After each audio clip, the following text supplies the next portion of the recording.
सो जब हम moral values की बात करते हैं या मॉरल्स की बात करते हैं, तो सबसे पहले हम देखते हैं जो मॉरल्स होते हैं वो क्या होते हैं?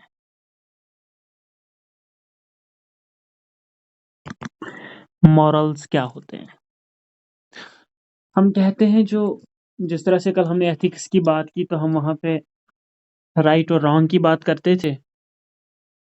राइटनेस क्या है, रॉन्गनेस क्या है? तो इसी तरह जब हम मॉरल्स की बात करते हैं तो हम कहते हैं मॉरल्स जो है ये सोशो कल्चरल और रिलीजियस बिलीफ्स होते हैं। दीज़ आर सोशल, कल्चरल और रिलीजियस बिलीफ्स। बिलीफ्स की जगह हम वैल्यूज़ भी लिख सकते हैं। लेकिन किसके? ऑफ एन इंडिविजुअल और ग्रुप। जो क्या कहते हैं? सो मॉरल्स वो वैल्यूज़ होते हैं सोसाइटी के या कल्चरल या रिलीजियस वैल्यूज़, इंडिविजुअल या ग्रुप्स के, जो वो वैल्यूज़ चाहे वो इंडिविजुअल के रिलेटेड हों या ग्रुप्स के रिलेटेड हों, वो क्या कहते हैं? सही क्या है, गलत क्या है? Which tells us what is right और रॉन्ग।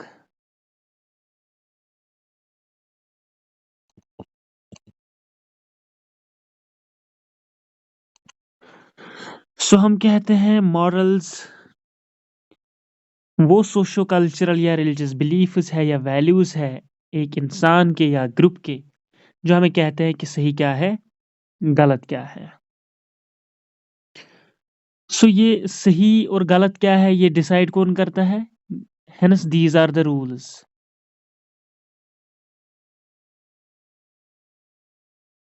ये किनके रूल्स होते हैं? मेड बाय द सोसाइटी और culture. These are the rules made by society और कल्चर, इसीलिए हमने बोला सोशल और कल्चरल। तो सोसाइटी या कल्चर की वजह से ये आते हैं हम एक इंसान की ज़िंदगी पे असरअंदाज होते हैं, लेकिन इसके साथ-साथ teachings from religion.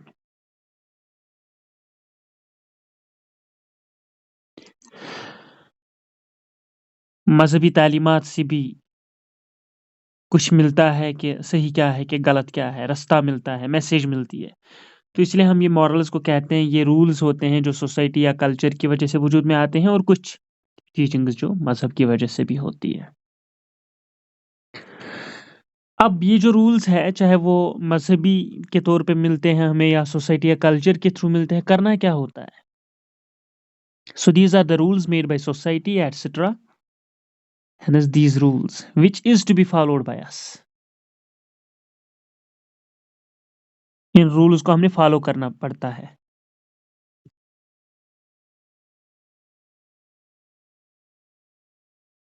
Which is to be followed by us while deciding what is right or wrong।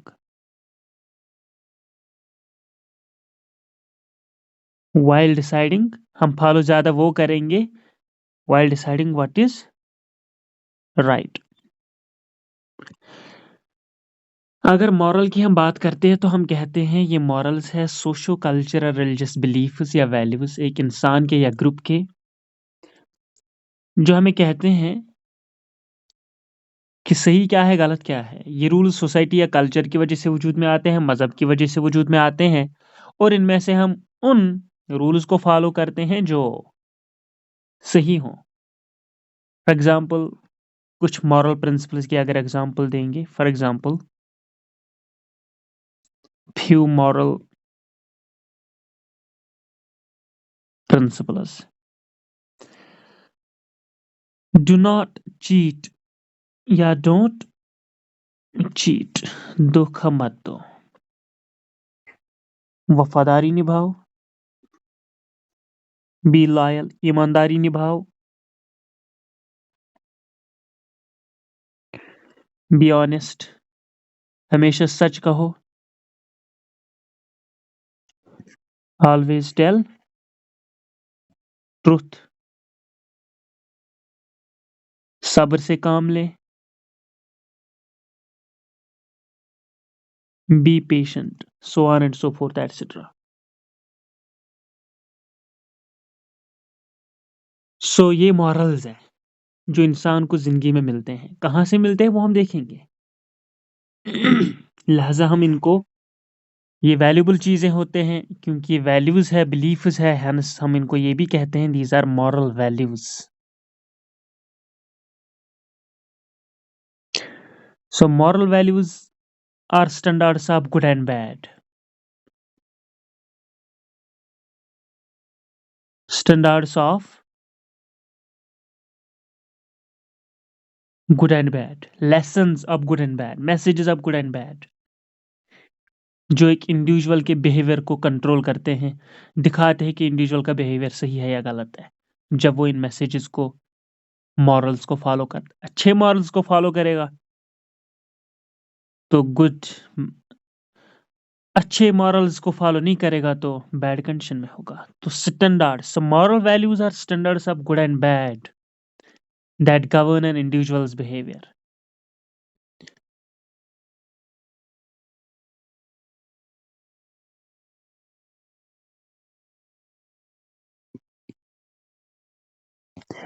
एक इंसान का behaviour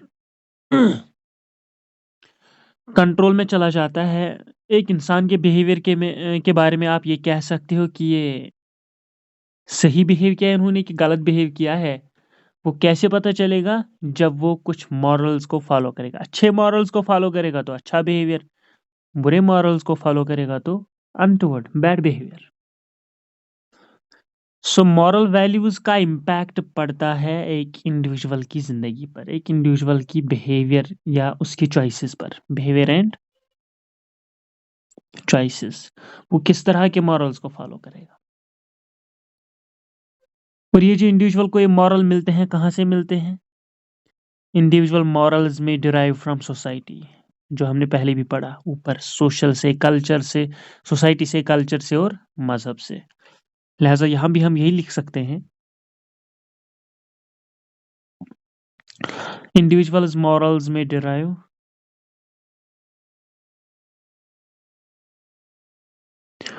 from society,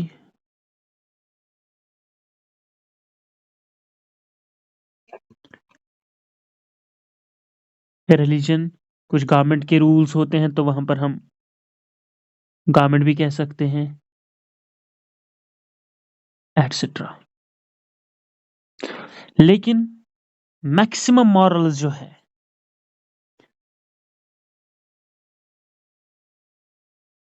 maximum morals society से है।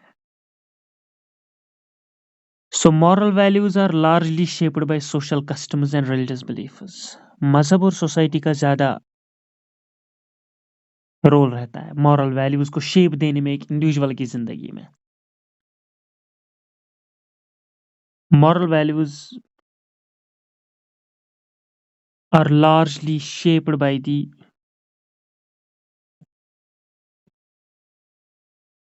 सोशल कस्टम्स या सोशल बिलीफ्स या social values and religious beliefs. और हमें moral values कहाँ से मिलते हैं? We acquire them unconsciously from the society. We, हमें ये मॉरल वैल्यूज चाहे वो सोशल है या रिलीजियस है, हमें ये कहाँ से मिलते हैं? We acquire them from society and family.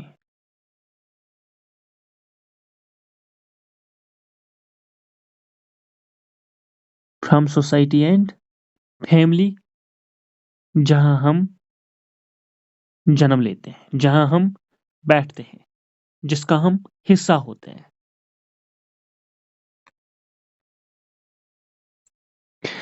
क्योंकि वहां पर ये क्वेश्चन आता है सोर्सेज ऑफ मॉरल्स क्या है, तो सोर्स ऑफ मॉरल्स मजहब के साथ साथ सोसाइटी भी है, फैमिली भी है। क्या कहते हैं हम उसको? सोर्सेज ऑफ मॉरल्स या मॉरल वैल्यूज।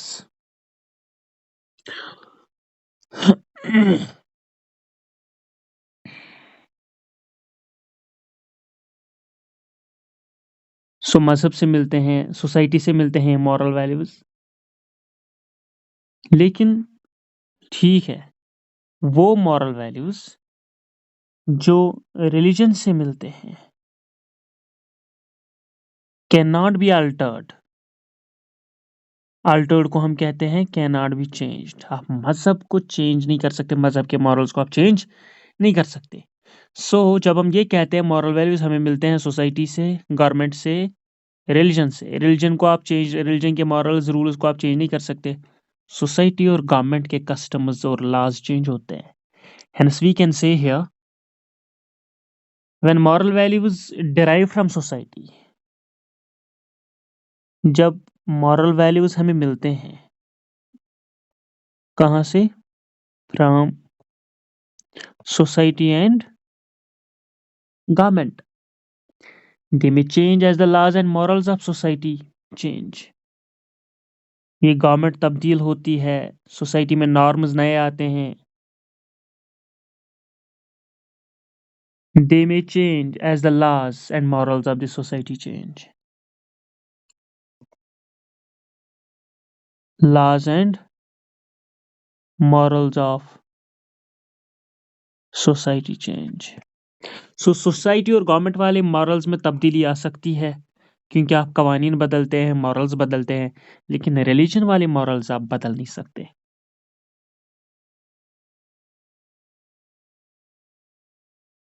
और सबसे पहली चीज अगर हम इन मॉरल्स में देखेंगे, जिस तरह से हम कहते हैं ये सोर्सेज सोसाइटी है, गवर्नमेंट है, रिलीजन है, फैमिली है, तो एक इंडिविजुअल का कैरेक्टर शेप कहाँ हो जाता है, चाइल्डहुड ईयर्स में, फैमिली में। बेसिक फाउंडेशन एक इंडिविजुअल के कैरेक्टर की जो है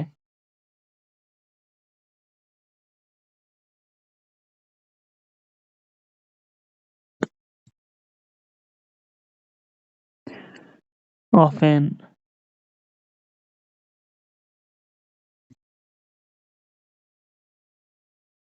basic foundation of an individual's character is developed during childhood years।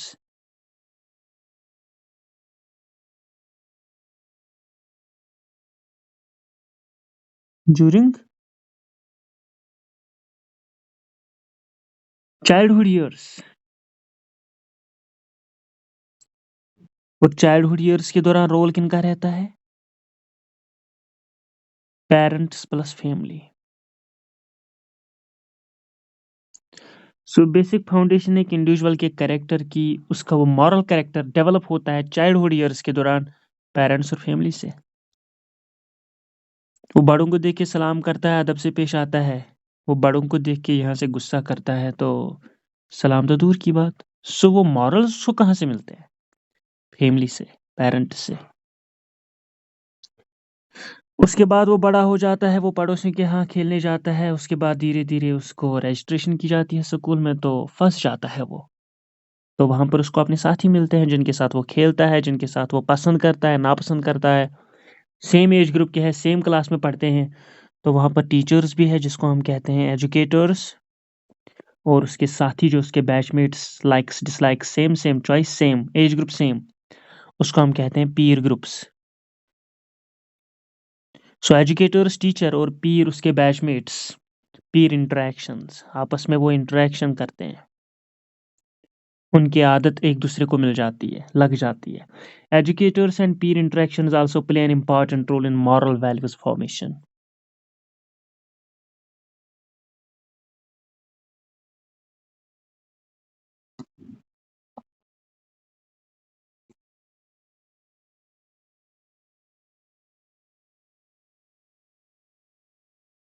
Moral values formation में फैमिली के बाद, पेरेंट्स और फैमिली के बाद टीचर्स प्लस पीर।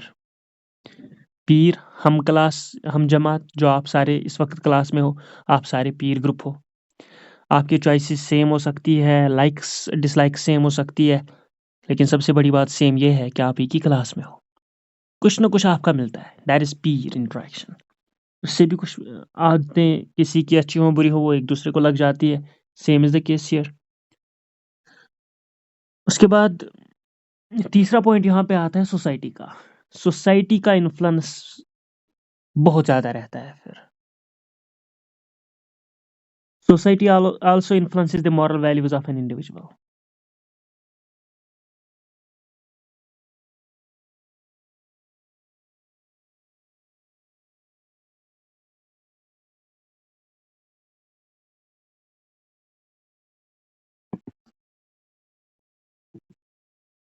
सो ये चीज़ें आती है मॉरल या मॉरल वैल्यूज़ में, और मॉरल वैल्यूज़ के सोर्सेस सोसाइटी है, गवर्नमेंट है, रिलीजन है। लेकिन जब एक चाइल्डहुड की ईयर से हम देखते हैं तो राइट फ्रॉम बर्थ पहले फैमिली का रोल आता है मॉरल वैल्यूज़ को शेप देने में, whether that is religious, in particular वो रिलीजियस या सोसाइटल होते हैं, तो पेरेंट्स और फैमिली का रोल होता है। उसके बाद टीचर्स प्लस पीर ग्रुप्स का रोल रहता है, और फाइनली ये सोसाइटी इन्फ्लुएंस करती है मॉरल वैल्यूज़ का एक इंडिविजुअल की ज़िंदगी पे।